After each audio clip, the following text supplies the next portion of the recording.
Muy buenas tardes, sean todos bienvenidos a este segmento denominado Café Compliance, una iniciativa de la Sociedad Venezolana de Compliance para crear espacios amenos de discusión, conocimiento y educación en materia de cumplimiento, que ayudan a estrechar los lazos entre todos sus asociados.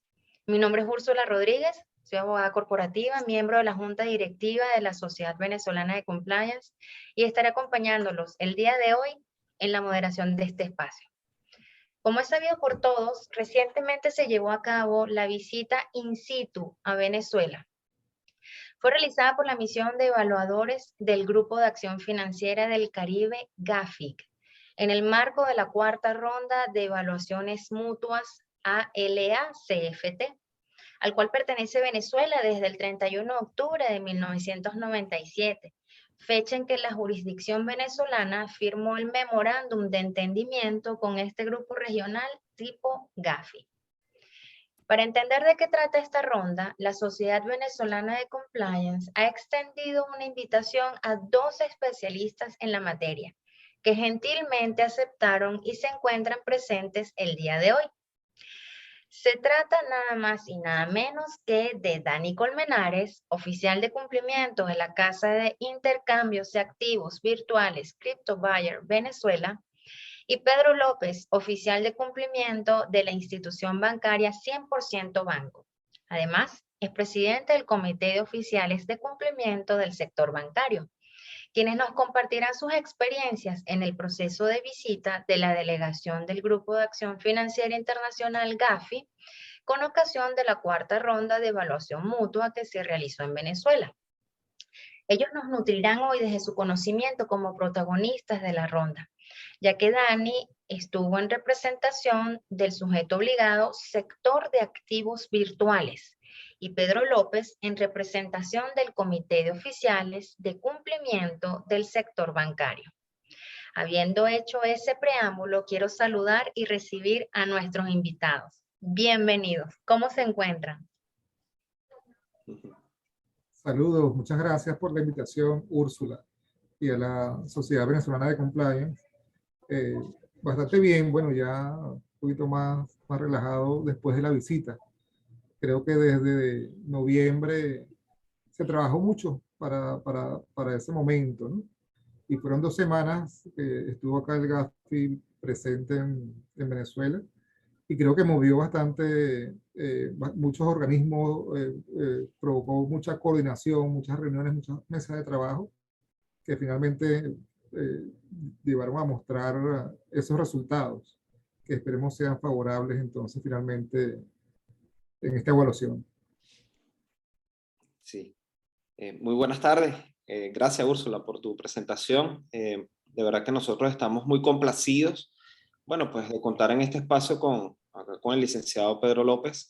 Quisiera hacer una aclaratoria. También tenemos como invitada a Lourdes Pulido, quien también acompañó al señor Pedro, pues en esta ronda de entrevistas, y ella, bueno, muy gentilmente, pues nos va a acompañar y también a compartir información, sobre todo en su experiencia como, no como representante de un sujeto obligado al sector, sino específicamente del comité de oficiales de cumplimiento del sector bancario. Entonces, muy interesante el enfoque y esa experiencia que puedan, pues, compartirnos. Entonces, bueno, de verdad que nosotros estamos muy contentos del inicio de este nuevo espacio, que bueno, que quede para trascender y sobre todo para compartir desde el punto de vista técnico esas experiencias de cómo personas que ya tienen mucho tiempo en estos sectores pues puedan de alguna manera contribuir a que, bueno, el país mejore sobre todo digamos, la forma en que nos están mirando, ¿no? Entonces, bueno, yo creo que allí, Úrsula, nosotros pudiéramos darle inicio a la actividad, cuando gustes. Claro que sí, Dani. Bienvenida también a Lourdes Pulido. Muchas gracias por acompañarnos. Entonces, Habiendo hecho esa presentación, quiero empezar esta entrevista. Dani, quiero preguntarte, ¿quiénes o cuáles sectores de la economía fueron convocados a las entrevistas por parte de la misión evaluadora? Bueno, fíjate, Úrsula, a ver, es muy complejo. Yo creo que el esfuerzo que allí los organismos de coordinación, en concordancia a lo que es la recomendación número 2 del GAFI, esas 40 recomendaciones, de la mano de la Oficina Nacional contra la Delincuencia Organizada y Financiamiento del Terrorismo, la ONDOF, y también con el apoyo con lo que es la Unidad Nacional de Inteligencia Financiera, entre otros organismos. De verdad que se hicieron unas mesas de trabajo muy complejas. Yo recuerdo particularmente en ese tiempo breve que estuve en la oficina, en la Dirección de Economía Digital. Recuerdo específicamente el día 9 de febrero, cuando se iniciaron esas mesas de coordinación, y fue interesante pues ver cómo se estaba ya planteando mucha cohesión, mucha entrega en el sentido de entender todo lo que conllevaba, ¿no? Hacer esa actualización a una matriz como lo es la Evaluación Nacional de Riesgo, ¿no? Sin embargo, bueno, puedo mencionarte a grandes rasgos que lógicamente los convocados pues para esta ronda de entrevistas pues son básicamente dos sectores, dos grandes sectores. Uno es el sector público, ¿ok? Los organismos encargados de esta actividad, pero también el sector privado. Porque, ¿qué sucede? Dentro de lo que es la existencia del cuestionario técnico, que fue remitido a mediados del año pasado a los evaluadores, y posteriormente el segundo cuestionario de efectividad, más o menos eso fue en fecha julio del año pasado. Lógicamente, esta misión evaluadora lo que buscaba, pues con esta visita in situ, es evaluar realmente la coordinación respecto a las respuestas que fueron otorgadas por la jurisdicción y realmente entender si eso tenía una congruencia real con los representantes de los diferentes sectores obligados. Entiéndase, también los órganos, entes de control y los diferentes organismos, ¿no? Que están coordinando todo este tipo de acciones que son en combate, ¿ok? A medidas para lo que es la prevención y control de la legitimación de capital, el financiamiento del terrorismo y el financiamiento de la proliferación de armas de destrucción masiva en Venezuela. Todo esto en concordancia a lo que es el cumplimiento de las 40 recomendaciones del GAFI. Te puedo mencionar a grandes rasgos. Mira, a ver, por parte del sector público, pues lógicamente la coordinación por parte de la ONDOF, el Servicio Especializado para la Administración y Enajenación de Bienes Asegurados, Incautados, Decomisados y confiscados, que depende de la ONDOF, organismos que son del sector, digamos, público, ¿no? Pero también destacan, bueno, lógicamente la participación de los entes de control de la SUDACEL, la SUNAVAL, de la SUNACRIP, ¿ok? De la SUNACOP. Por otra parte, todo lo que es el ente desconcentrado, como lo es la Unidad Nacional de Inteligencia Financiera, el Ministerio Público, ¿ok? Por otra parte, los organismos policiales, como es el Cuerpo de la Policía Nacional Bolivariana, el Servicio Bolivariano de Inteligencia, SEBIN, la Dirección General de Contrainteligencia Militar, el Cuerpo de Policía Nacional contra la Corrupción, el 6CPC. Estamos pues mencionando que organismos como lo es el SAREN, el CENIAP, la Comisión Nacional de Casinos, Salas de Bingo y Máquinas Traganíqueles, ¿ok? Por otra parte, Ministerio del Poder Popular para el Desarrollo Minero Ecológico, el Ministerio del Poder Popular de Petróleo, PDVSA, también tuvo participación en la ronda de entrevistas. Y mira, desde el punto de vista, eso como organismo del sector público, ¿no? Lógicamente, nosotros tuvimos una participación, un llamado en representación del sector de activos virtuales como casa de intercambio de criptoactivos que pues tiene una licencia otorgada por la SUNACRIP, o la Superintendencia Nacional de Criptoactivos y Actividades Conexas, y que pues nuestro llamado era a responder pues esas dudas que pudieron haberse formulados, generados producto de la información que fue remitida, repito, en ese cuestionario técnico entregado por la jurisdicción, en este caso Venezuela. Bueno, lógicamente ahí es interesante que el sector financiero, liderado pues por la banca tradicionalmente, el sector de valores, el sector asegurador, que son, digamos, los que te componen básicamente el sector financiero en Venezuela. De hecho, esta CIE por ley orgánica, se incorpora también muy activamente la SUNACRIP. De hecho, fueron convocados 2 casas de intercambio en representación del ecosistema de criptoactivos en Venezuela. Por otra parte, bueno, también algunas o sectores de la economía, como de las actividades de profesiones no financieras designadas, las APNFD, allí también hubo representación, ¿no? Entre ellos te puedo mencionar, fíjate,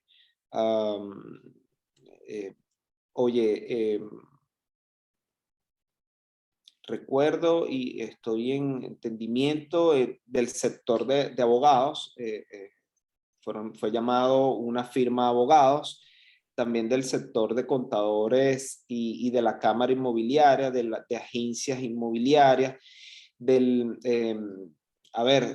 muy importante en representación de los casinos, ¿ok? También se convocaron al menos a 2 de ellos, ¿ok? A 2 sujetos obligados. Mira, te puedo mencionar que no hice la salvedad por acá, la Superintendencia Nacional Antidrogas, así como el TSJ, estuvo pues presente allí, representantes de la Fuerza Armada Nacional Bolivariana.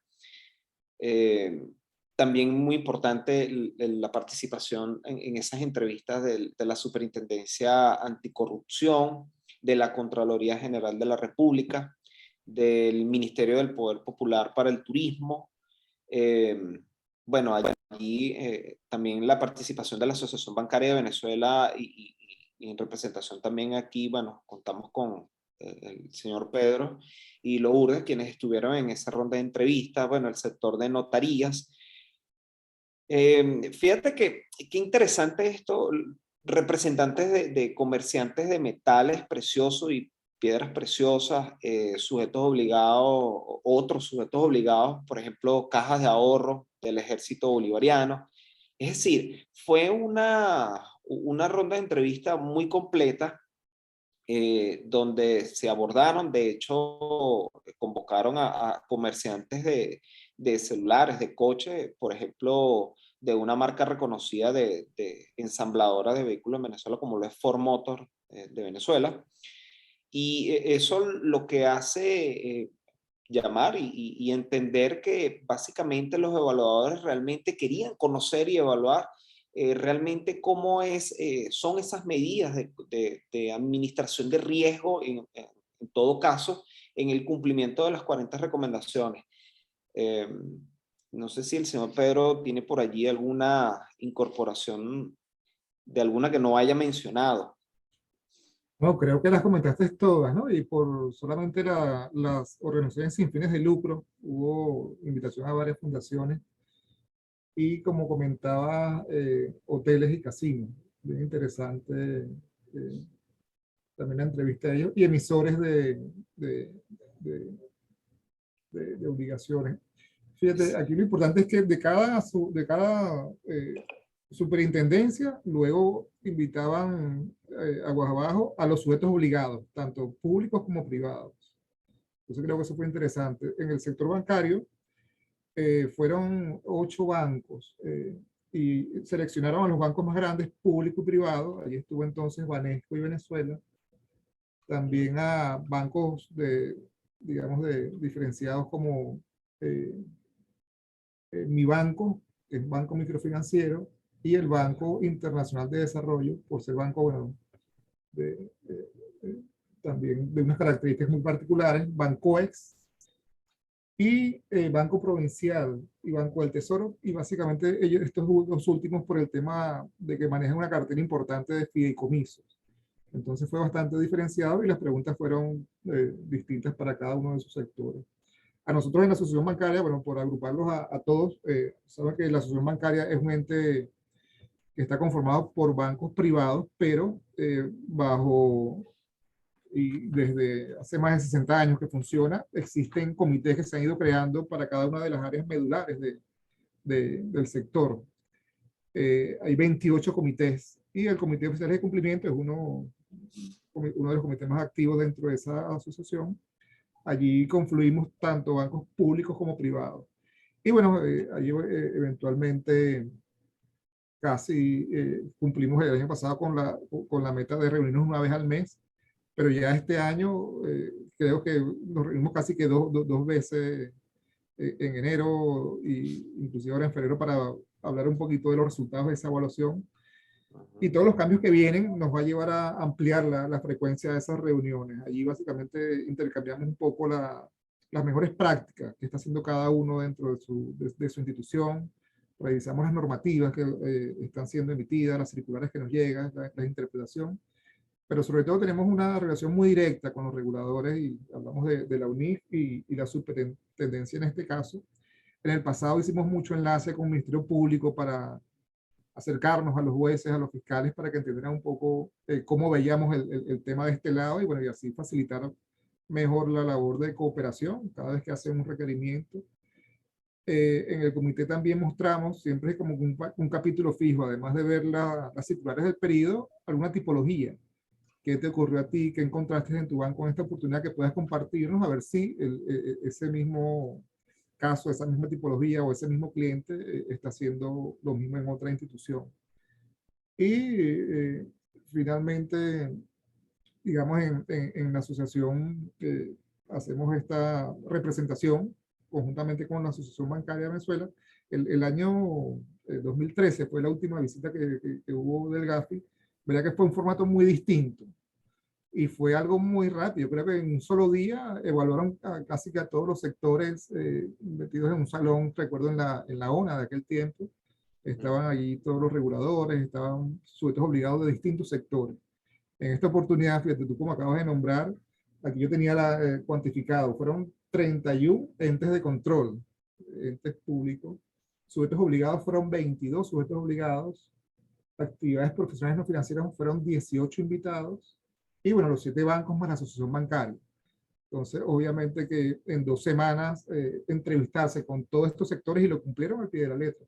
Además, creo que algunos pidieron que volvieran para aclarar algunas dudas que habían surgido y no sé si surgieron invitaciones adicionales de entes que habían sido nombrados durante las entrevistas previas. Pero muy, muy interesante. El promedio de tiempo que duraba cada entrevista estaba previsto para 45 minutos. En nuestro caso duró un poquito más allá de 1 hora, pues se extendió bastante. Bueno, ahí un poco lo que exponíamos eran las fortalezas del sector y creo que tal vez todos los sectores se enfocaron en eso en principio, ¿no? Porque te daba oportunidad de que tú expresaras un poco las vulnerabilidades que puede haber en el sector, los riesgos que yo había identificado y cómo lo habías controlado. Y luego entraban en la ronda de preguntas puntuales que ya tenían anotadas en su entrevista. Por nuestra parte destacamos sobre todo, oye, que ya tenemos 30 años con la normativa en esta materia, ¿no? Y ya van 5 resoluciones. Y el año pasado discutimos la sexta, que sería la 047.21, que no se ha publicado todavía, pero hubo un trabajo importante de discusión con el regulador. Igual que para la 08318.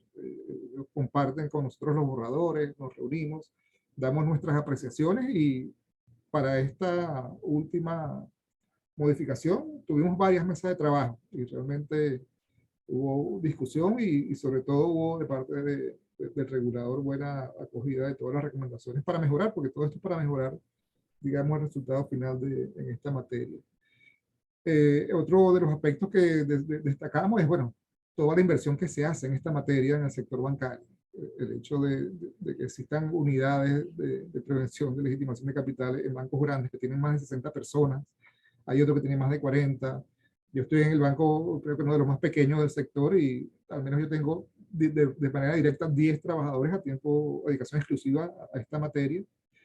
Pero destacamos que acá en Venezuela hay una figura que es el responsable de cumplimiento, que es ese enlace que tengo en cada agencia, que generalmente es el gerente de oficina, el de negocio o el gerente administrativo de la agencia, y ese es un enlace directo conmigo. En este caso, cuando me preguntan cuánto personal tienes tú a tu cargo en esta materia antilavado, yo tengo que sumar a los 70 responsables de cumplimiento que conforman las oficinas y los departamentos de la sede principal. Entonces, por un lado, buenas normas actualizadas, por otro lado, una estructura, y que la normativa involucra muy directamente a la junta directiva en esta materia, ¿no? Antes existía un comité en nuestro sector, existía un comité también como un actor ejecutivo. Él fue en la 083, ya no estaba, pero entonces eso lo que hace es que recae sobre la junta directiva mayor responsabilidad. Y también de allí se deriva el apoyo que recibimos los oficiales de cumplimiento. Ya, o sea, ya no hay ese enlace que es un comité, sino la junta directiva directamente con el oficial de cumplimiento para mostrar los recursos que se requieren para que el sistema funcione adecuadamente. Y bueno, una de las cosas que le planteamos a los reguladores es que en la resolución última, la junta directiva aparece mencionada 30 veces. Cuando tú pones en el buscador de Google la palabra junta directiva, 30 veces aparece, y son 30 responsabilidades muy directas que la normativa establece, y creo que así ha sido para todos los sectores. Eso definitivamente ha logrado elevar de nivel nuestra materia, al igual que, digamos, la cantidad de recursos con los que contamos. La normativa expresamente la bancaria obliga que exista un presupuesto específico para obtener los recursos tecnológicos en principio, pero también el recurso humano. Y bueno, también manejar ese presupuesto para las capacitaciones permanentes que debemos llevar a cabo. Ese es otro elemento que también destacamos mucho. ¿Cuánto se invierte en las capacitaciones? ¿Qué tipo de herramientas utilizamos? Y fíjense, el tema de los documentos formales. ¿Cuántos documentos formales existen detrás de un área de prevención de legitimación de capital? Estamos hablando de plan operativo, planes de seguimiento, pero aquí los tuve que anotar porque son muchos. El tema de las matrices de riesgo, un manual que es bien exigente, bien completo, los documentos de buen gobierno corporativo, los códigos de ética, las autoevaluaciones, los compromisos institucionales, las declaraciones juradas, el tema de la hemeroteca, que suena muy simple, pero oye, cuánto nos ha ayudado a crear listas propias de clientes que han sido investigados, o en este momento de procurar identificar fintechs que no estén autorizadas en Venezuela, que hacen ofertas a través de las redes, y cuando tú vienes a ver es cliente tuyo, pero como utiliza un nombre distinto al de fantasía, te cuesta identificarlo dentro de la institución. Otro de los elementos que también ahí destacamos es el tema de precisamente la supervisión. ¿Cuántas auditorías enfrentamos, por lo menos en la banca? Es semestral, la auditoría interna, la auditoría externa, de igual manera semestral. La superintendencia te visita permanentemente. Más allá están los corresponsales en el extranjero, que tienes que demostrarle que estás cumpliendo con esta materia. Entonces, allí, digamos, la supervisión es muy directa y permanente. Además que cuando un fiscal del Ministerio Público te pide información, se convierte también en prácticamente un evaluador. Tienes que darle información al momento y preparada como la requiere para llevar a cabo su labor. Entonces, eso fue lo que hicimos en ese preámbulo de la entrevista, destacar nuestras fortalezas y esos 6 elementos, pues, que básicamente la estructura, el marco normativo que tenemos, los elementos de supervisión y los programas de capacitación. A partir de ahí, luego entonces nos dieron un poco el paso a las entrevistas con las preguntas muy puntuales que ya tenían preparadas para nosotros. Muy interesante, creo que fue una audiencia muy concurrida y diversa. Pedro, ahora que hablas de los evaluadores, me gustaría preguntarte, ¿quiénes conformaban la misión evaluadora? Oye, sí, estaban anunciados desde noviembre 7 Funcionarios, acá las tengo nombrados. Estaba Héctor Sevilla, que era el líder de la misión Nicaragua. Ana Colgar, co-líder de la misión de Guatemala. Mauro Ortega del Salvador. Irene Sánchez de España. Bayardo Orozco de Rusia. Y de Turcos Ancaicos, Sergei Levostin. De esos 7, solo llegaron 5 al país. Entiendo que 2 tuvieron por temas de COVID, no pudieron llegar a Venezuela. Y de estos, los 5 que estaban haciendo presencia acá, bueno, los 2 que no llegaron se conectaban de manera remota en las entrevistas. Y de los 5, cuando nos entrevistaron a nosotros, el sector bancario, estaba Héctor Sevilla, que era el líder de la misión, estaba Irene Sánchez, que era la de España, y Mauro Ortega, el de El Salvador. Ellos 3. Mientras los otros 2 entrevistaban entonces en paralelo a otros sujetos obligados o a otros sectores. Ciertamente yo creo que es una labor bien titánica la de estos señores, porque empezaban a primera hora de la mañana y eran las 5 o 6 de la tarde y todavía estaban haciendo entrevistas. Ellos almorzaban dentro de la sede de Bancoes, que ahí fue donde se llevaron a cabo casi el 90% de las reuniones. Solo salieron a 2 o 3 entes puntuales a hacer las visitas in situ. El resto fue totalmente en Bancoes.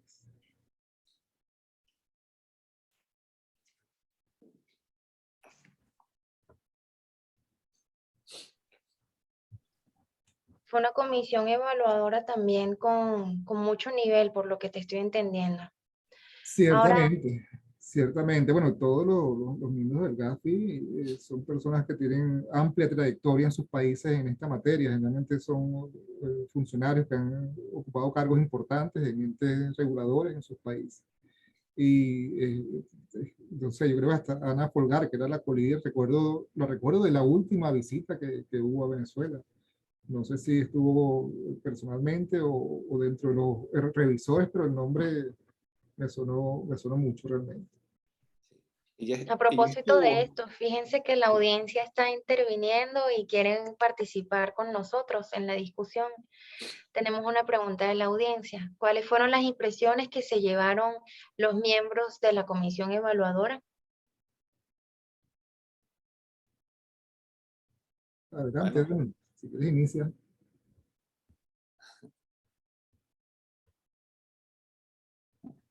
Bueno, te puedo comentar, ¿no? En base a esa experiencia que tuvimos, ¿no?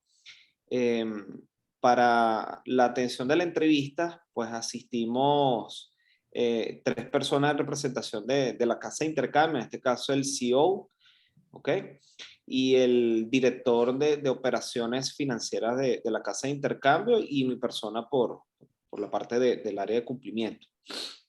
Fíjate que particular fue su formulación de preguntas por parte de la misión, en el sentido de querer conocer realmente cuál era la cuota participación que tenía esa casa de intercambio dentro de la economía venezolana, ¿no? Entonces, bueno, qué difícil era, bueno, hacer una comparación en explicarles a ellos, bueno, de acuerdo a los productos y servicios que la empresa tiene a disposición para el público venezolano, oye, decir cuál era el tamaño, ¿no? Porque es que no existe un estudio, y de hecho ellos lo reconocieron y lo colocaron como preámbulo. Sin embargo, nosotros, bueno, le indicamos que sí era una representación importante, dado pues precisamente pues los servicios que se estaban pues prestando. Total que fue muy pues divertido al final, porque debo decirlo de esa forma, porque ellos hicieron una comparación, una analogía. Ustedes son una exchange, sí, pero no del tamaño de las que existen en otras jurisdicciones. Entonces, bueno, ahí nos tocó pues claramente explicarles que nosotros no funcionábamos pues de la misma forma, que no existe, por ejemplo, el P2P, ¿no? El P2P, porque bueno, eso supone colocar 2 puntas y tú quedar como plataforma garantizando los fondos, donde los niveles de riesgo pues se incrementan. Entonces, bueno, fueron parte de las explicaciones, ¿no? Y ellos, bueno, quedaron muy conformes en la apreciación la lectura que nosotros pudimos darle es que ellos entendieron y quedaron pues a gusto en el sentido con la información que ya previamente, vuelvo e insisto, en ese cuestionario técnico, información que entregó la jurisdicción previa para su evaluación, ellos dijeron, ok, ya entendemos entonces cómo están ustedes funcionando, ¿no? Sin embargo, ellos tenían preparado en el caso nuestro de Digital Factoring, que es Crypto Buyer Venezuela, pues prepararon al menos 15 preguntas. Algunas de ellas, pues, se iban respondiendo en la medida en que íbamos, pues, digamos, compartiéndole la información, dándole la explicación de cómo funcionaba, pero bueno, nosotros pudimos dar una lectura interesante a eso. Interesante, de verdad que sí. Esto me lleva a preguntarte, Dani, ¿cuánto tiempo les daba la comisión evaluadora para responder las preguntas? Sí, bueno, claramente, fíjate que de acuerdo a todos los sectores que estaban convocados, pues lógicamente eso tenía que ser algo muy cronometrado. De hecho, te colocaban una especie de un reloj delante, lo vi, decía 30 minutos. O sea, formalmente eran 30 minutos. Y de hecho, ellos llevaban el tiempo porque uno de los compañeros de los evaluadores le decía, mira, ya 10 minutos, déjame avanzar con las preguntas. Pero realmente, bueno, en el caso nuestro, nuestra experiencia, pues fue bien concreto. Sí nos permitimos explicar, dado lo particular y lo, digamos, por mencionarlo de alguna forma, crítico respecto a lo novedoso de lo que son los activos virtuales. Voy en el mundo, pero muy particularmente en Venezuela, y esto me hace pues hacer una salvedad. Qué interesante fue su evaluación. Ninguna de las preguntas estuvo orientada a un corte político o si nosotros teníamos alguna dificultad respecto a sanciones internacionales. Es decir, eso en ningún momento fue mencionado. Nosotros, de verdad que, bueno, sobre todo el CEO me comentaba, oye, Dani, de verdad que estoy muy impresionado porque de verdad que fueron muy ecuánimes y fueron a lo que es, a lo que como oficial de cumplimiento siempre nos has indicado, a cuáles son las medidas que se aplican para efectivamente administrar los riesgos relacionados a estos delitos, ¿no? Aquí en ningún momento se habló de nada que de verdad colocara en tela de juicio desde el punto de vista político. O sea, nada. Eso de verdad que es bien interesante y habla muy bien del organismo, ¿no? Y sobre todo de cada uno de ellos como funcionarios, porque lógicamente cada uno de ellos representaba una jurisdicción, ¿de acuerdo? Entonces, bueno, eso allí hay que destacarlo. Muy bien, Dani. Pedro, la audiencia hace una pregunta que estoy segura que tú nos vas a ayudar a responder. La pregunta es si en algún momento, en el transcurso de la entrevista, si les pidieron alguna evidencia, algún documento para soportar las respuestas. ¿Cómo hacían para poder soportar adecuadamente sus respuestas a las preguntas? Sí, ciertamente. Pero voy con la pregunta anterior de la impresión que me llevo o que se llevaron ellos. En realidad, el sector bancario creo que quedaron muy satisfechos. Nosotros entramos después que habían evaluado a los 7 bancos que les comenté anteriormente y a la salida de cada banco, los días previos, contactábamos a los oficiales de cumplimiento y nos comentaban un poco cómo había sido su experiencia y todos salieron bastante satisfechos. Algunos inclusive se sintieron como que muy orgullosos de todo lo que mostraron y ellos en realidad valoraron todo el esfuerzo que cada sujeto obligado estaba realizando. Eh, por nuestra parte, en la entrevista destacamos lo que es lo estricto de la política que conozca a su cliente en Venezuela, la rigurosidad de la ficha de identificación de cliente y creo que eso lo sorprendió a ellos. Abrir una cuenta aquí en Venezuela es bastante complejo al llenar tanta información en esa ficha que después nos sirven para hacer una administración adecuada de los riesgos y segmentación de cada uno de ellos. Entonces, ahí como que nos defendimos muy bien en ese sector y ellos comprendieron que sí estamos administrando riesgos, que estamos capturando información, estamos verificando la información y obteniendo información documental para, bueno, finalmente, en caso de corresponde realizar reportes de actividades sospechosas objetivos, ¿no? Y destacamos mucho el tema que, bueno, el sector bancario, como ustedes saben, es el que emite el 87.25% de los reportes de actividades sospechosas del sector. Entonces creo que eso por ahí bajo la guardia de parte de ellos, entendiendo que en este sector hay mucha capacitación, hay mucha sensibilización y somos los que históricamente estamos haciendo un mayor aporte allí, ¿no? Pero también destacábamos que los demás sectores se han ido alineando, en principio con las normativas, los supervisores se han estado fortaleciendo, haciendo más exigentes, y eso favorece a la banca porque todos los demás sectores son clientes nuestros. Entonces somos los más agradecidos de que esa presión llegue, digamos, de una evaluación internacional para que eso baje a los reguladores y los reguladores vayan a los sujetos obligados de cada sector para que todos estemos, digamos, alineados y en el mismo tono, ¿no? Otra cosa que le destacamos era el alcance de las auditorías que estábamos recibiendo permanentemente, auditoría interna, externa y de los propios corresponsales. Y también hicieron mucho énfasis, creo que era lo que más querían ellos observar. Y ciertamente nos pedían luego evidencias de eso, de la retroalimentación que teníamos con el regulador. Y creo que les sorprendió ver que trabajábamos de la mano, que teníamos reuniones permanentes, que en nuestro comité eran invitados permanentes los funcionarios de la UNIF, de la superintendencia y de otros entes de supervisión y control.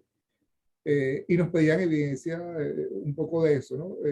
Yo me llevé varios documentos para mostrar y uno era las sugerencias que habíamos dado con relación a la última discusión de la resolución 08318. Esa carta me la pidieron.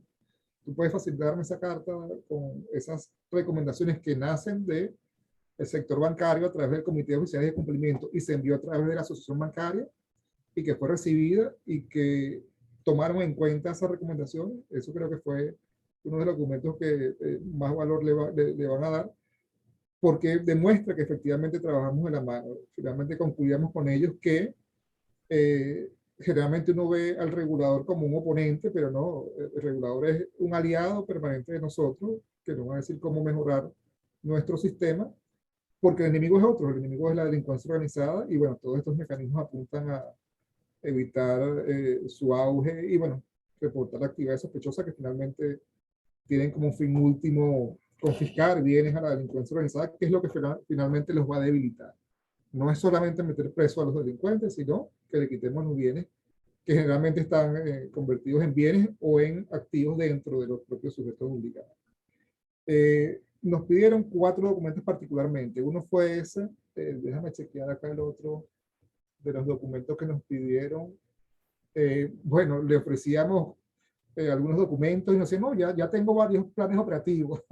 No, ya tengo varios programas de capacitación que se lo habían pedido entonces a los sujetos obligados que previamente habían recibido. Nos pidieron entonces, sí, el instructivo de llenado de la ficha de identificación de clientes de personas naturales y personas jurídicas. Eso entonces supongo que es para validar que efectivamente se aplica de manera muy rigurosa el conozca a su cliente y que tenemos información valiosa para segmentar a la clientela y finalmente para hacer análisis, digamos, de riesgo y reportar actividades sospechosas permanentemente.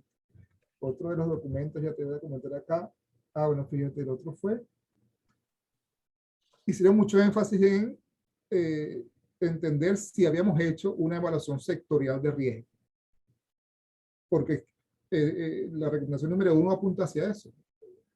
Tu análisis en esta materia tiene que ser con enfoque basado en riesgo y todos los sectores debieron haber hecho una evaluación sectorial para consolidarlo en una evaluación nacional de riesgo. Entonces nos preguntábamos qué habíamos hecho en ese sentido. En mi caso me tocó exponerles un poco los tipos de matrices que utilizamos en el sector bancario, qué factores utilizamos para calificar a un cliente como de alto riesgo, moderado riesgo o bajo riesgo.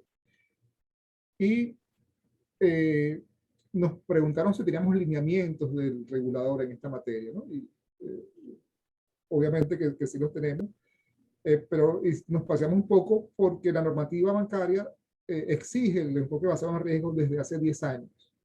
Y poco a poco, los sujetos obligados lo hemos ido desarrollando, cada quien a su manera, pero como que llegó el momento de uniformar en cierto modo, ¿no? La misma teoría sobre la materia te pide que no todos se pueden medir con la misma regla, ¿no? Que no todos pueden usar el mismo traje, pero oye, al menos que existan unos lineamientos gruesos de cómo hacer la evaluación de riesgo.